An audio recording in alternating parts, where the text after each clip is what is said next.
In the preface to the book, you state ending factory farming would bring environmental benefits, cleaning up our polluted rivers, improving the air many rural people breathe, and dramatically reducing deaths from heart disease and cancers of our digestive system.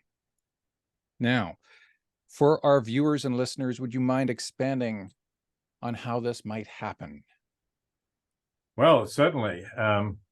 So obviously in animal liberation now, I'm concerned about the suffering of animals. And so I'm concerned about the fact that there are something like 9 billion factory farmed animals in the United States alone, globally, and especially if that's land animals, especially if you include fish farming, which is also very intensive, sort of factory farming underwater, you actually get up to about 200 billion animals a year. So it's a vast number of animals that we're doing this to. In terms of the environment, then what you have to think about is that we have taken these animals away from the fields where some of them anyway would be gathering their own food. And instead we've put them inside huge sheds or other forms of confinement in the case of cattle. And so we have to grow the food and feed it to them. So firstly, that's a very wasteful process, because just by living and breathing and keeping their bodies warm, the animals have to burn up a lot of the food value of what we feed them.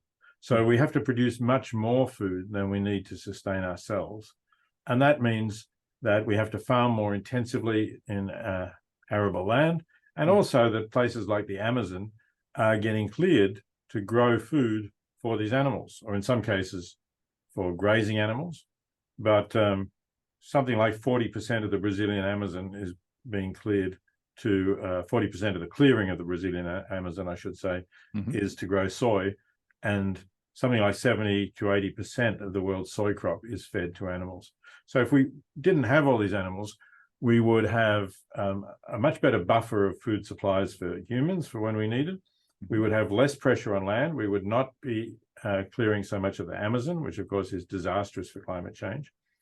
And in addition, by having fewer animals, and especially fewer cattle, there would be a lot less methane put into the atmosphere, because cattle and sheep are major emitters of methane, and that's an extremely intensive greenhouse gas. Depending on the timescale, if you talk about the next 20 years, which is really when we need to get to net zero to avert climate catastrophe, methane is something like 82 times as powerful as carbon dioxide. So there's a lot of benefit for the climate if we stopped intensively raising animals. You asked, local rivers, I mentioned in that quote. A lot of these factory farms have the manure in what they call a lagoon, which is basically a huge cesspool somewhere near the farm. And eventually they empty that or pump it out and put it on fields. But a lot of it gets into local rivers. Sometimes when there's heavy rain, it floods. Sometimes it washes off the fields into rivers. And there's a lot of rivers that are just overnourished, polluted with manure. And many older people will say, oh yeah, when I was a kid we used to swim in that river, but you wouldn't go near it now. Right. So that's part of it. Air pollution, if you know anybody who lives downwind of a factory farm, they absolutely stink. So that's where the part of the air pollution is coming from. So there's a lot, and then there's the health and diseases, right? So the Lancet, which is one of the world's top 2 medical journals, set up a commission called the Eat Lancet Commission, consisting of doctors as well as environmental scientists. And they warned that both for the health of the planet and for our individual health, we should be cutting out red meat and processed meat. We should be eating less meat and fewer animal products in general, less dairy, because that also is clogging up our arteries and is not good for the planet. And then they're not saying go vegan. They're saying you can eat small amounts of animal products, of chicken and fish, which I wouldn't eat for other reasons, but for your health maybe it's not so harmful.